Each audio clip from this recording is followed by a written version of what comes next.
Minamahal ko mga kapatid, yung pagliligtas ni Jesus, yun ang ipinagdiriwang natin kapag Pasko.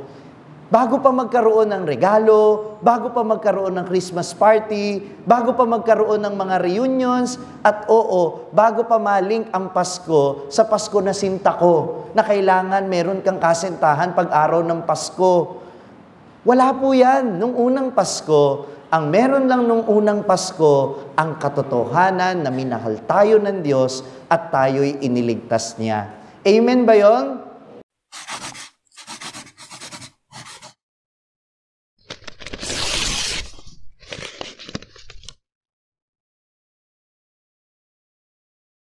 Sumainyo ang Panginoon. Ang mabuting balita ng Panginoon ayon kay San Juan. Papuri sa iyo, Panginoon. Sinugo ng Diyos ang isang tao na nagngangalang Juan. Naparito siya upang magpatotoo tungkol sa ilaw at manalig sa ilaw ang lahat dahil sa patotoo niya. Hindi siya ang ilaw, kundi naparito siya upang magpatotoo tungkol sa ilaw. Nang suguin ng mga Hudyo sa Jerusalem ang ilang saserdote at levita upang itanong kung sino siya, sinabi ni Juan ang katotohanan. Sinabi niyang hindi siya ang Mesiyas. Kung gayon, sino ka? Tanong nila. Ikaw ba si Elias? Hindi po, tugon niya. Ikaw ba ang propetang hinihintay namin? Sumagot siya. Hindi po. Sino ka kung gayon? Tanong niya uli. Sabihin mo sa amin para masabi namin sa mga nagsugo sa amin. Ano ang masasabi mo tungkol sa iyong sarili? Sumagot si Juan.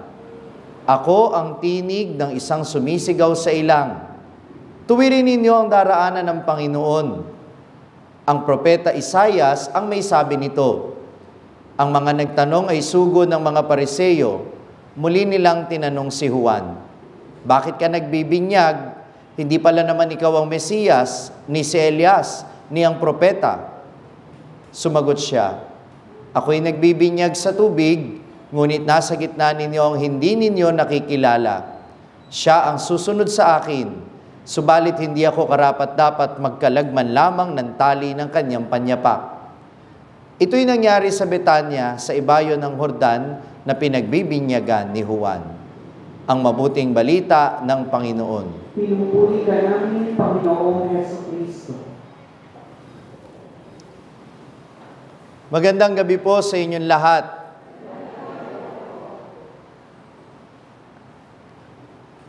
Sino ho sa inyo nakapag-Christmas party na, taas ang kamay, family reunion, at kung ano-anong kasiyahan na kaugnay ng Pasko, taas ang kamay, buti pa kayo.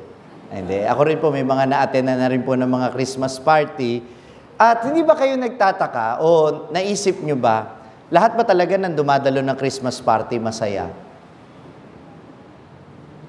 Yung totoo. Merong iba, umattend ng Christmas party, masaya nung una. Sabi, nung hindi nabunot sa raffle, malungkot na. Yung iba, masaya. Nung pumunta sa Christmas party, pag uwi, hindi na. Tanong niyo sa akin, bakit? Hindi gusto yung nakuha sa exchange gift. Sa mga reunion, lahat ba talaga ng dumadalo masaya? Hindi. Kasi merong iba, merong ayaw makitang kamag-anak na nandoon. Yung iba naman, pumupunta rin ng masaya, umuwing malungkot. Bakit? Sabi, nakaka-bad trip naman ho talaga kung minsan yung mga tanong eh. Bakit wala ka pang boyfriend? Ba't wala ka pang girlfriend?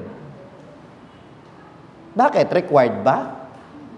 Minsan nakakainis kasi pinanghihimasukan ng buhay mo. Well, maintindihan naman natin sa ating mga Pilipino, parang wala lang yun eh. Pero mag-ingat din po kayo kasi may mga tao apektado. Lalo na yung mga mag-asawa, tatanungin, bakit wala pa kayong anak? Hindi ho biro yung tanong na yun kasi marami pong mag-asawa, gustong-gustong magkaanak, nagtatry po sila, hindi talaga makabuo. At kapag ka natanong nyo yun, natitrigger po yung depression, yung anxiety. Kaya sabi po ng isang psychologist na in-interview sa podcast, meron pong tinatawag na seasonal affective disorder. Ito po ay usually kapag ganitong magpapasko, nararamdaman ng maraming tao dahil napakarami pong social pressure na nararamdaman natin. 'Di ba? Kailangan may pera ka, mga tao sa paligid mo, abala kasi namimili, ikaw wala kang pambili, sila may mga bagong gadget, bagong damit, tapos ikaw kinukumpara mo yung sarili mo, parang wala ka dun eh. Tapos ikaw, tapos nakikita mo yung mga tao sa paligid mo, di ba? Lahat masaya, ikaw hindi mo naman talaga ramdam yun. Tapos yung mga binanggit ko kaninang mga experience sa Christmas party at reunion, lahat ng yan dumadagdag eh. Kaya, kung tatanungin natin, talaga bang maligaya ang Pasko para sa mga tao? Hindi po sa lahat. Kaya gusto kong alalahanin natin ngayong araw na ito, yung mga tao na hindi masaya kapag Pasko. At sana intindihin natin sila, sana ipagdasal natin sila. At sana maiparamdam natin sa kanila kung ano ang totoong diwa ng Pasko. At yan ay narinig natin sa mga pagbasa natin ngayon. Ano ang diwa ng Pasko na dahilan para maging masaya tayo? Ano yun? Yung katotohanan na si Jesus ay naparito upang patawarin tayo sa kasalanan, pagalingin sa ating mga karamdaman, iligtas tayo mula sa kamatayan. Minamahal ko mga kapatid, yung pagliligtas ni Jesus, yun ang ipinagdiriwang natin kapag Pasko. Bago pa magkaroon ng regalo, bago pa magkaroon ng Christmas party, bago pa magkaroon ng mga reunions, at bago pa malink ang Pasko sa Pasko na sinta ko, na kailangan meron kang kasintahan pag araw ng Pasko. Wala po yan. Nung unang Pasko, ang meron lang nung unang Pasko, ang katotohanan na minahal tayo ng Diyos at tayo'y iniligtas niya. Amen ba yon? Kaya ngayong unang 2 linggo, inihanda tayo sa araw na ito. Inaasahan na mula sa pagsisisi natin sa ating mga kasalanan, nakita natin na may kahinaan tayo. Pero sa kabila ng lahat ng iyon, tayo ay minahalaga pa rin ng Panginoon. Kung nangumpisal kayo, naranasan ninyo ang kapatawaran ng Panginoon. At dahil doon, magkakaroon ng pag-usbong ng bagong pagkatao. Kaya po rosas ang kulay ng araw na ito. Yung pag-usbong ng kagalakan mula sa puso na pinatawad. Mula sa puso na nakita niya ang Diyos na nagmamahal sa Kanya. Minamahal ko mga kapatid, yung pagmamahal ng tao palaging kapos. Kaya nga, kahit nag-effort ka sa exchange gift, may mga taong ang ibibigay pa rin sa'yo, picture frame at mug. Hindi sa minamaliit natin yung halaga nun, kasi baka mamaya, yun lang talaga yung kaya, at yun na yung pinakamahalagang kaya nilang ibigay. Pero ang punto ko lang ay ito, hindi lahat ng tao kayang tumbasan ang pagmamahal mo. Kaya yung pagmamahal na hinahanap mo, huwag mong hanapin sa kanila. Yan ay una nang ibinigay ni Kristo, and all we have to do is to appreciate that love that has been given to us. The salvation that is given to us by our Lord. Amen? Yun ang pagtuunan mo ng pansin. Hindi yung mga bagay sa paligid na inaakala mong nagbibigay ng kasiyahan, pero ang totoo, hindi naman talaga. Sa isang commercial na panood ko po, isang public service announcement or parang advertisement nga ng isang dishwashing liquid.